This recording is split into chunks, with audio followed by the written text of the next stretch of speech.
Hmm. What's happening, guys? Welcome back to the channel. My name is Adam, also known as the Plant Power Coach. Today, I'm joined by our second Cassie. How are you doing today, Cassie? I'm good. Thank you. Thank you heaps for having me. That's okay. Well, you're on the other side of the world to me, so I appreciate you've got morning, you've got evening. For the people watching, where exactly are you in the world right now? I know you're from New Zealand. Yeah, I'm based in Brisbane at the moment in Australia. Yeah, fantastic. Well, as I mentioned to you before I click the record button, today is just talking about the sort of three main topics on this channel, which revolve around fitness, which revolve around plant-based nutrition, and of course, Mhm. veganism, which I think closely ties into what your sort of community and your channels are about. For you've got a significantly larger following than I do, I think around 20K or so. But for the people who don't know you, could you give us a little bit of an intro as to who you are and how we got here today? Mhm. Like my plant-based journey, I guess. Yeah, everything from like into fitness and stuff, and yeah. Yeah. Everything started when I was 21. So I did a degree in hotel management from age 17 to 20. I graduated the week before I turned 21. Then I used to live in Auckland in New Zealand and work in hotels. And I always had such bad bloating that every time after I would eat dinner, my stomach was blowing up like a pregnant lady. I felt like my organs were going to pop out of my skin. And if I went into town to have like an after work drink with my colleagues, I did unzip my skirt to walk back to the train station because it was so bloated all the time. And I'd only go to the bathroom like twice a week, and it should be 1 to 3 times a day. And then I just like watched these documentaries. The first one ever that I watched, I think, was the Earthlings one. And that's just like straight slaughterhouses. And I thought actually back then that probably everyone should watch that in their life, even though it's horrible. But like I remember I'd eaten lamb for dinner and then I watched that and then it was like the first time I kind of made the connection, like, oh my God. So I think I tried going vegetarian and lasted a couple of weeks, but didn't really know what to do.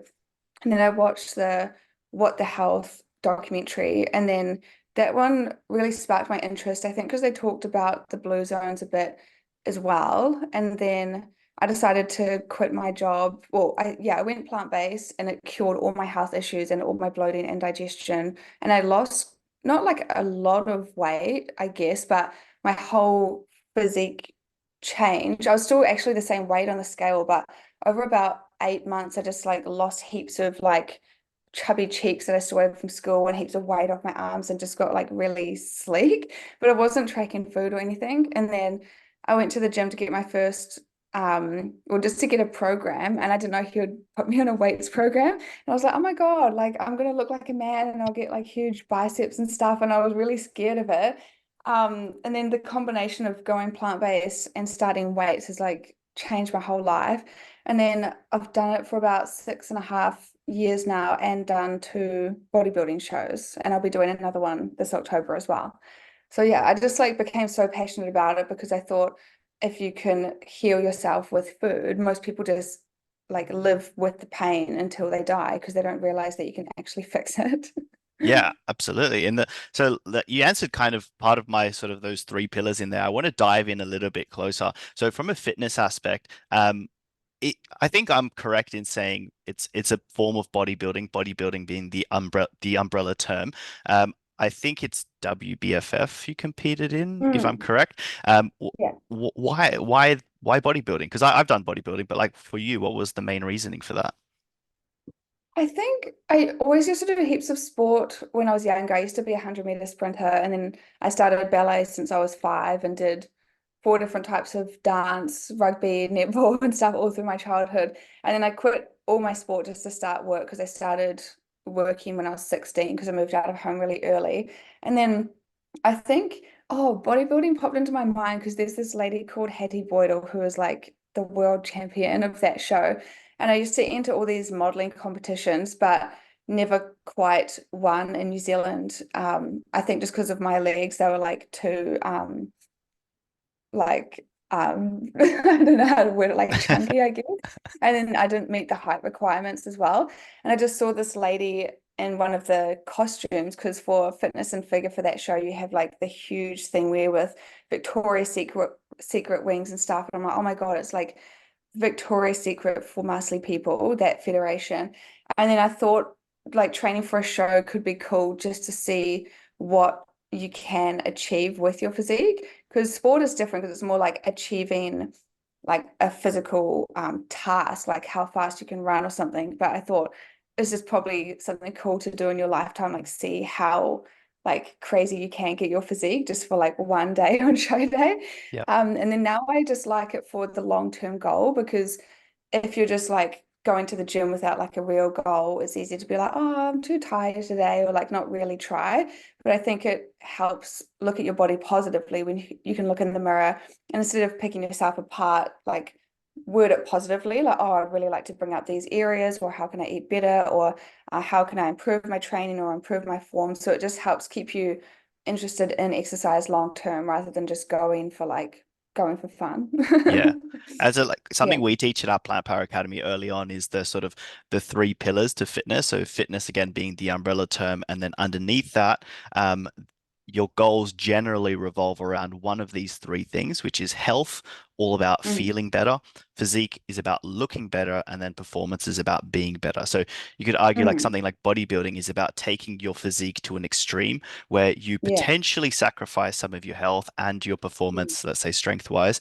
But it Yeah. sounds like you've done a couple of shows, potentially more, and you're trying to bring it more to that balance side, but also still do some stuff with your physique more for yourself, or are you planning to compete more in the future?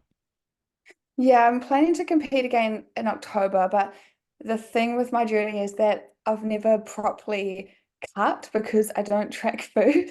And but like tracking food is the whole part of bodybuilding, like weighing everything out. And I remember this girl for my first ever show in the changing room said that she cut cashew nuts in half to reach the exact amount on the scale. And then like yesterday I was cooking food and I add lots of seeds to my meals like pumpkin seeds or pine nuts and stuff. And I just grabbed like a handful out and sprinkled them in because I'm so in tune, like depending on what part of your cycle you're in, you feel like maybe more fats that day or something.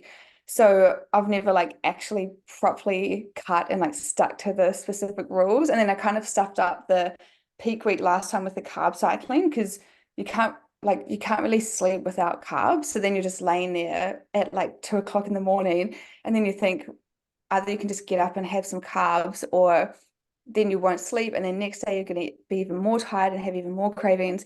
But you like still can't just do that in peak week. So this one, I like need to get a coach that's like really particular, I guess, on like the really close weeks leading up to it. So I've got like proper protocols and stuff so I can do it properly and then see if it's better.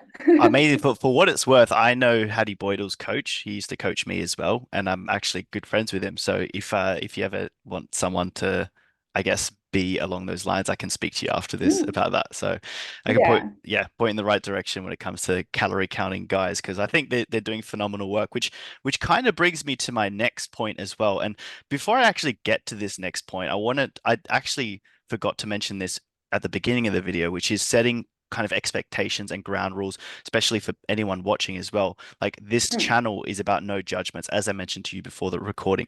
I truly believe in freedom of speech, and communicating like every person's position is super, super important, right? So whether that be about helping myself, helping the guests, or helping the people on here, we try to keep any negativity out. If anyone watching does have any comments, please for them to be constructive questions. Okay. So that being said, moving on to the nutritional side of things, there are some things Mm. that you and I, we've already mentioned, we don't necessarily agree on, but just for the sake of Mm. transparency and stuff, like plant-based nutrition and veganism, like what's your sort of philosophy on each of those, the same way you've discussed fitness and bodybuilding? My philosophy that I try to tell everyone is that every body is different. So when I read on like the online forums and stuff, and I try to gather, I guess, my own perspective on things, but like being a nutritionist just so that I can give the right advice kind of thing. I feel like yeah, everyone kind of like absorbs nutrients differently or has like different body types. And the studies that I did were based on the blue zone. So not all of them are necessarily 100% vegan. Like some of them might have an animal product if it's someone's birthday or a celebration, or if it's on a meal, it's like the sprinkling on top, not like the huge slab of like pork and then like only a tiny bit of veggies, like in the standard American diet, I guess. So I kind of always preach following like a predominantly plant-based approach. So that can be full vegan if that's what works for the person and they feel amazing. Or some people just prefer to have a little bit of thing, like something sprinkled in. So personally, I always crave salmon like the week before my time of month, and I've been told it could be from the copper in it as well. And I thought it was just from the healthy fats. And I've tried other things like having other healthy fats, or like I tried to stop it for like a few 2 or 3 months or something. And I went into the supermarket, like I could not even think about anything else. I was like, I need salmon. Like I just couldn't even get it out of my brain. And then as soon as I eat it, like the craving goes away till the following month. So it's been like clockwork like that for 6 years. So I just think if your body craves something, like there's a reason for it. And then other people won't have those cravings because their body craves other foods and they don't need it or something. So it's kind of like a touchy subject, but I feel like if I promote that to people, like even the argument with cheese, I started watching that twin experiment thing on Netflix last night. So that was like really nice to see all of those points brought up again because I haven't watched a documentary for ages. But then I say to people, like if they say, if you're out for lunch with someone and they say, oh, I could never go vegan because I can't give up cheese, it's better for them to eat like 90% plant-based and still have cheese. And then in the future, they might even give it up anyway because it will be the last thing that's like Mm. so gluggy in their diet. But I think if there's only one food holding them back, or if they're like, oh, could never go vegan, I love bacon too much, we'll just go vegan with everything else. If you don't care about all the other kinds of meat or animal products, keep that in your diet, have it like maybe once a Sunday for like your Sunday breakfast. And then once your body and taste buds adjust and stuff anyway. So I notice now, like, I've got to go to the butcher to get my dog's meat. And I never went for like the first few years of her life because it was just too disgusting to go in. But it's better than the supermarket food. And like, I can taste the salt in the air. It's like so strong. So I think like if I promote that way of approaching plant-based eating or veganism, I feel like it's more accessible or not as overwhelming for someone who is just getting started, maybe. And then I've had people come to me saying like they've been vegan for a while, but they're just like really craving eggs after a few years. And then they're freaking out because they're like, I don't want to eat it because then I'm not no longer no longer vegan. And it's like the label, but they've tried everything else and like gotten tests done and they're just like really having this craving.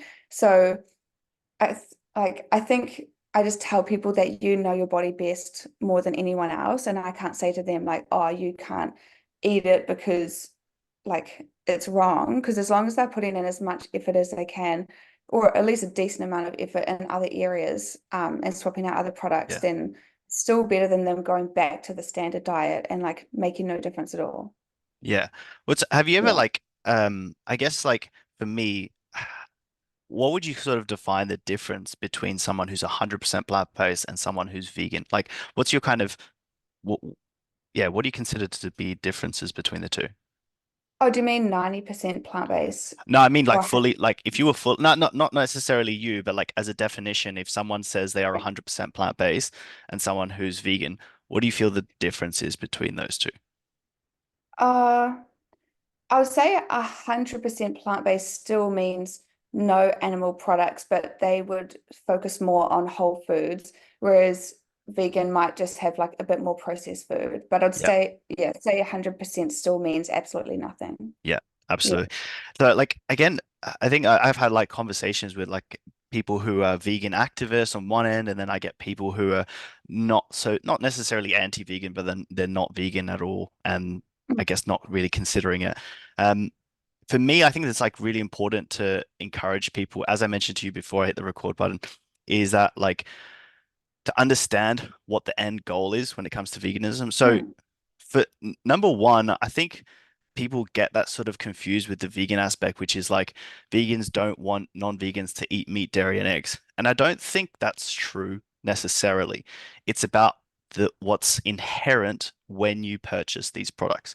So I'll give Mm. you an example. If you were to eat meat, dairy, and eggs, but hypothetically no animal was abused in that situation, I don't think vegans can really say much. It's kind of like that lab-grown meat situation, which has it's another can of worms. But hypothetically, for this argument, like I don't think vegans would have an issue with that. So considering that you mentioned that you've watched Dominions or Earthlings, Um, oh yeah, that Earthlings, that yeah. first one, Considering you yeah. watch Earthlings, I'm not sure if you watch Seaspiracy, just because this is the context of you Mm. eating salmon as well. Like, how does it make you feel having watched that, but not be 100% committed to the cause? And again, no judgment. Mm. Um, there, there's a, I don't know if people get upset at this other argument as well, but when I was like six or maybe like 14 or 16 or something, I asked my granddad, to teach me how to gut a fish for the sense of if the world turned to shit and if I had to find my own food, that is probably like the one thing I could do. So that probably is like speciesism, but I guess it's not as graphic as like blood coming out everywhere. So I heard this vegetarian say ages ago that like she she went vegetarian because she thought if she can't kill it herself, then she shouldn't eat it. So I thought that was an interesting approach to take. So I, not that I go out and do it myself, but I could do it if I needed to eat that twice a month kind of thing, but I wouldn't be able to do it to like a mammal, I guess, because like there's so much blood and it's just like a lot more going on, I guess. Um, but I think also your health has to come first. So I still like promote like that. I've seen that vegan symbol that's like a circle. So instead of like the human and then like all the animals underneath in a pyramid, I still look at it like that. But then if your health is suffering and you're like putting yourself below the animal, that like I don't know, that's like affecting your inner world, like your body kind of thing, because you physically are craving it, if that makes sense. So I think if it's only like a small amount, like it's not like I'm having it all the time, then I'm still making such a big difference overall. And what I tell people is like I literally dedicated my life to teaching people about plant-based eating, but like I could just be working in a shop or something. But I spend so much time making like free products and like posting about the bodybuilding stuff, showing them that you can do it on a plant-based diet and everything like that. So I think if it's just a small amount, like 5 or 10% of something, you're still making such a big difference. And it's not like you're having it like all the Hmm. time kind of thing. Yeah, Yeah. it's a few good points. I have to say, like, I agree with some parts, and of course, I disagree with some parts. I agree that you're definitely making a much greater impact than just the average person, especially being mostly plant-based. Um, the bit I guess that's I find difficult to get. And so, first of all, the thing I think with a fish is very common. I think another one that you may have miss there is the fact that they don't make a sound when they're in pain, which is like, Mm, like different to say an another sort of less acceptable animal. So to kind of use mm, that extension of it, like you said before, if it would be different if it was a mammal or something, what like mm, using the the principles of what your clients, for example, the people you've spoken to have said, and they're saying, I've crave eggs. What if that person were to say, well, I'm craving dog meat, for example? How would you feel about that? mm. Well, I think like you would ask, what is it specific from a dog? Because I think fish is its own thing. It's like really common in the Mediterranean diet. Um, like it's its own kind of species, but like a dog would be similar to like just other mammals, I guess. Pig, for example, yeah, or a So like cow. there would be nothing that you need from that in particular one, because fish is its kind of own thing, I guess. I Like get you it, can't, like I mean it does I'm not saying necessarily in your context for fish or eggs or whatever. I'm just saying like yeah, just animals in yeah, general. So like let's yeah. say eggs had an inherent higher amount of X mineral and fish Mm, had higher Y mineral, which is like what the kind of, let's say, cravings come from. But then dog Mm, had a Z mineral, and someone's like, I'm craving this Z. I really need to eat dog meat. Like, why is that different to someone, again, mm. the egg or the fish example?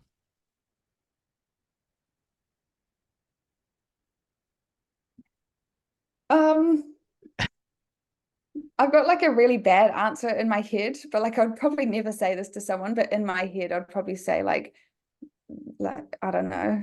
I don't know how to answer that question. Yeah, it's a tough question. Like, I guess Like go somewhere where that's allowed, but like I obviously love dogs, so I would still like never want that to happen. But I think like if yeah, fish is its kind of own thing, and the reason that I still can eat that because like it breaks down easily, so it's not like a steak that's super chewy and makes you feel heavy because like the whole digestion thing is a big part of the results that I had, if that makes sense.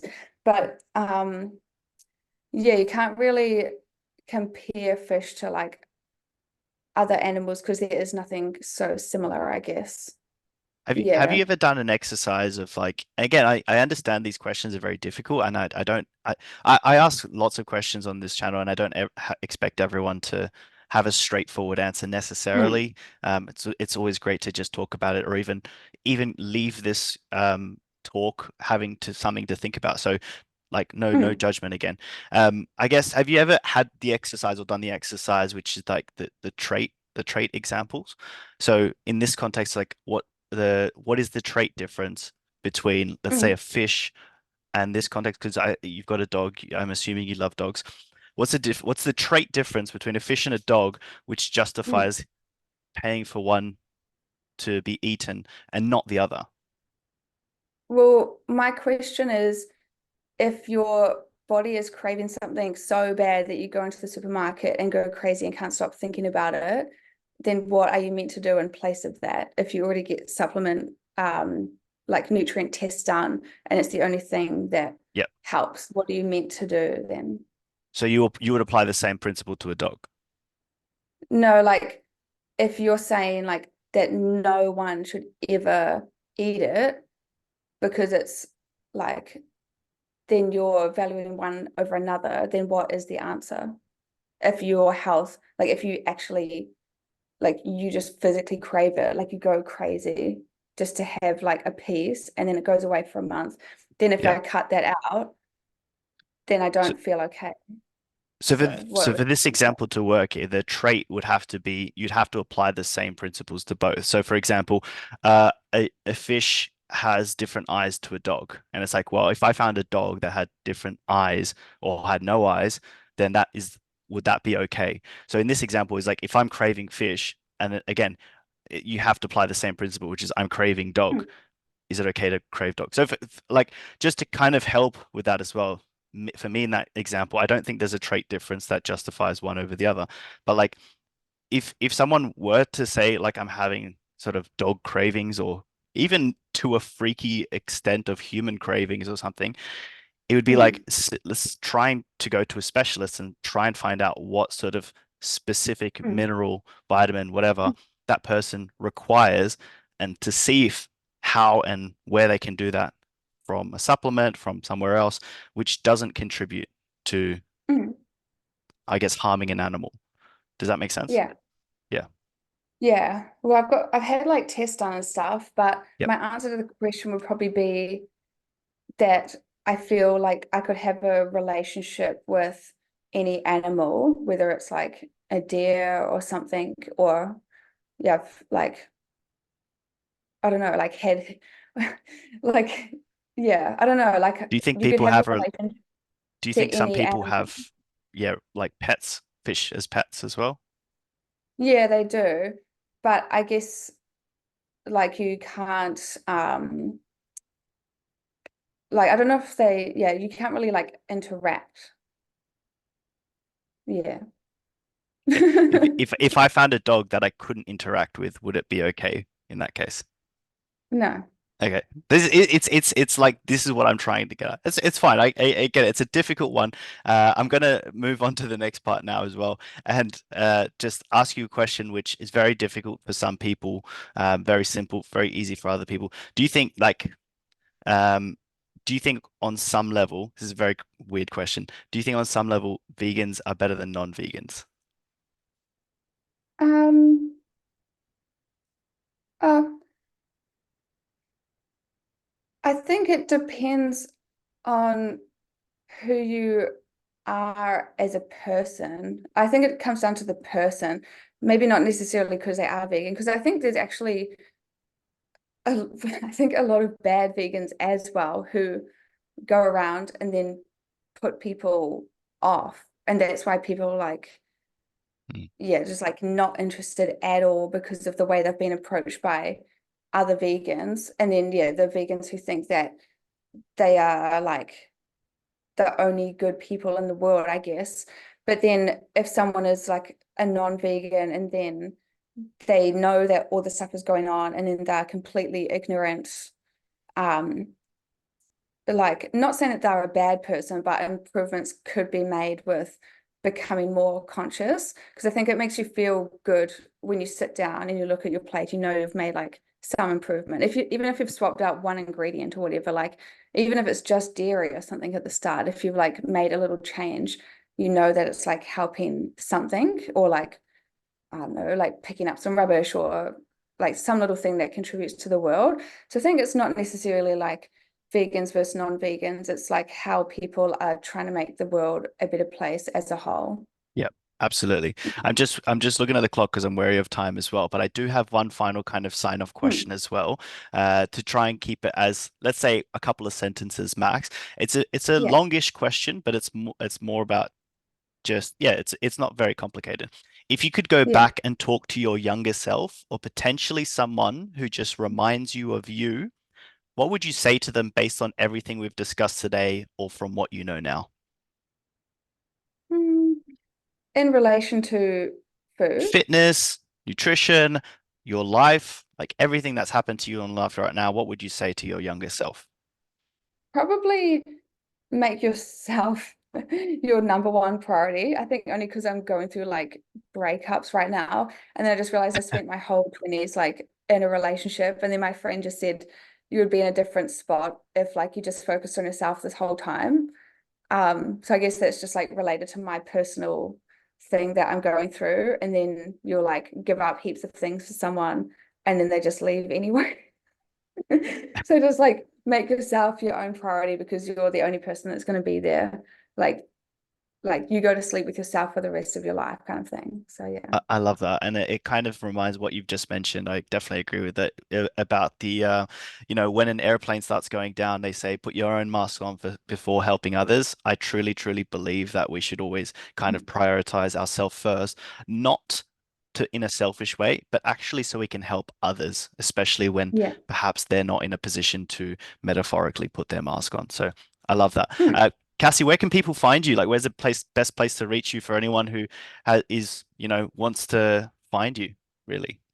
I use Instagram the most. It was just Cassie Amber Wellness. Cassie is Cassie.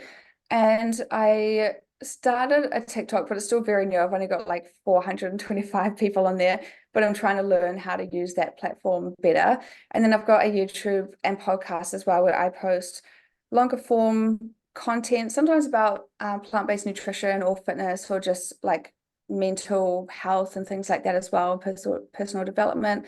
And I've got a recipe app called Plant Powered, and that's just where like I don't offer like calorie plans or macros or like really specific things because I'm very intuitive. So it's Yep. just like a place where I store my recipes that people can go in and choose from. Amazing, awesome. And I'm gonna, by the way, put all that information in the description below. So for anyone's watching, please go check out Cassie. She's got a fantastic page. I've been following her for a long time, which she didn't know that, but that's good. That's good. I'm gonna leave the recording now. I'm gonna stop recording and see you on the other side. Thanks, Cassie. Bye. Thanks.